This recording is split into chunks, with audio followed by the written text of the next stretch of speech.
From the depths of the earth to towering above humans on the street, metropolitan railway stations have come in many different varieties and styles for decades. Some are beautiful, some are ugly, and some are just outright bizarre. But we're not talking about the rich or poor architectural taste of metro systems today.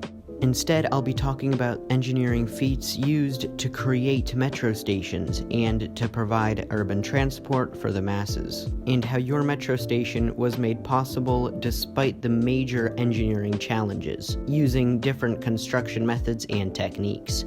We'll be getting into that in today's video.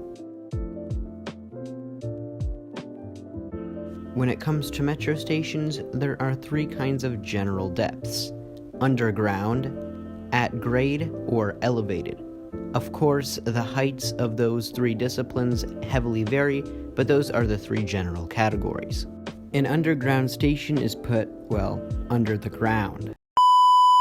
Underground stations' depths can vary, from shallow to extremely deep. Most deep stations contain escalators, and in some rare cases, elevators. Unfortunately, there are no metro stations using the transportation method of water slides to get from the street level to the deep level station hall. Shallow level underground stations typically use stairs, and in some rare cases, escalators. The next slide depicts how most deeper level underground stations are built. This comes from the book Stephen Beiste's Incredible Cross Sections, which really sparked my love for engineering as a little boy. And I'd probably not be here today making this video if it wasn't for me reading this book as a little child. A lot of underground stations are made with two tunnels, and then a large shaft being dug in the center. This is what creates the station hall, and this station hall allows passengers to access the two rail tunnels through passageways, typically supported by large columns or arches. Some stations have these station halls but without any arches or columns, but that will be explained later. The world's first underground metro station was also the world's first metro station, being the London Underground's Baker Street station, which is why the London Underground network is called the London Underground, as at the time there was nothing else in the world like it. This station is a pioneer and an example to all modern urban rail transport till this day, and inspired the railway boom of the 19th century when it opened on the 10th of January 1863. Its platforms still serve the London Underground till this day and is a historical relic for urban rail transport. The deepest underground station in the world is the Kiev Metro's Arsenalna station, which was of course built during the Soviet Union, where metro was king, and the Soviets set an example for metros all around the world, with their vividly decorated stations and consistent and rapid expansion all over Soviet metropolises. As of current, the Baker Street platforms, because it isn't a station anymore, and the Arsenalna station are both historically protected landmarks, as they are a historical monument and a breakthrough in engineering technology. An at-grade metro station is a metro station that sits on the ground. It typically takes advantage of former railways or of altitude levels to exploit this cheaper building process versus a tunnel. In most metro systems, this isn't all too common, as a metro is built typically to serve dense urban communities, which in the case of dense urban communities, underground stations are typically preferred, as it doesn't take up any space above the ground, which in dense areas needs to be preserved.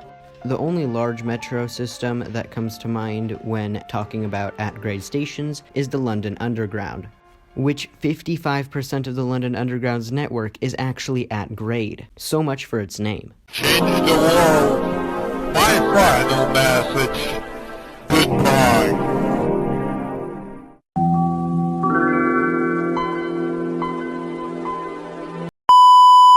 Most overground metro stations share the similarity of having a connection with a railway station, thus the reason of why they are at grade, providing a more convenient transfer from the metro platforms to the commuter rail platforms. Another advantage of the at-grade station is the ease of access. You typically won't have to walk down a long flight of stairs or take a deep escalator. Another advantage is the construction cost, as typically only a platform and rails need to be laid down instead of the many amenities of an underground station, with tunnels, ventilation shafts, etc. An elevated station is a metro station that is elevated above the ground, typically on stilts or other kinds of structural support. This is a more common open-air variant versus the at-grade station. A lot of these stations can actually be found in older systems where the original right-of-way was existed and an elevated track was built instead of digging underground. For instance, in Tokyo's Metro, New York City's Subway, and in Chicago's L network.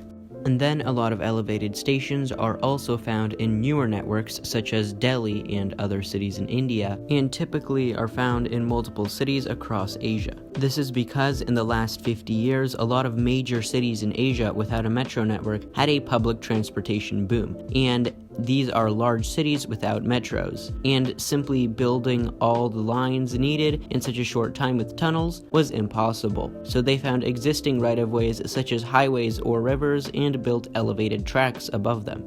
Compared to at-grade railways, though, the cost is significantly higher. But the advantage of an elevated station and track network is that it would not disrupt the street-level environment. The first ever elevated railway was the London and Greenwich Railway, which was completed in 1838. Since then, multiple advancements to architecture and engineering have been made, allowing multiple impressive railway viaducts to be built over the years. The highest elevated station in the world is the New York Subway's Smith and 9th Street station, standing 87 feet or 26 meters above ground. At the time this video is published, the station is 89 years old, which makes the engineering feat even more impressive. In total, there are 4 types of underground metro stations: pylon, deep column, shallow column, and single vault. The pylon is a type of deep underground metro station. A unique feature of these underground stations are the thick pillars put in between the platforms and the station hall. This is to support the high pressure put on the station and its structure due to its depth. Arches and passageways are left in these walls to allow passenger flow to the platforms. Even through varying depths, the underground commonly has pylon-style stations, and it's even referred to as a London-style pylon station in some cases. A disadvantage of these stations, however, is the poor passenger flow, as in some pylon stations where the columns are very thick, there is more column than there is walk-through space. And in some rare rush hour situations, the situation can turn into something like this. Of course, this doesn't happen very often, but it can happen. That's why for deep-level stations, the following station design I'm going to talk about is preferred, and that is the deep-level column station.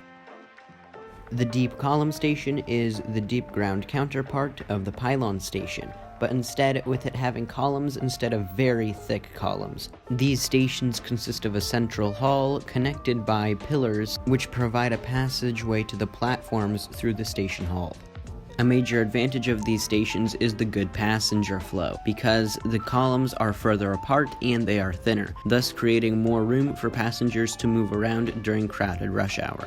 Sometimes these columns have arches between them if they need to withstand extra geological pressure, as putting arches is a better option than building a pylon station. Typically for deep stations, metro systems try to build a deep column station if they can, as it is more efficient than a pylon station. The world's first ever deep column station was the famous Moscow Metro Mayakovskaya station, which opened in 1938.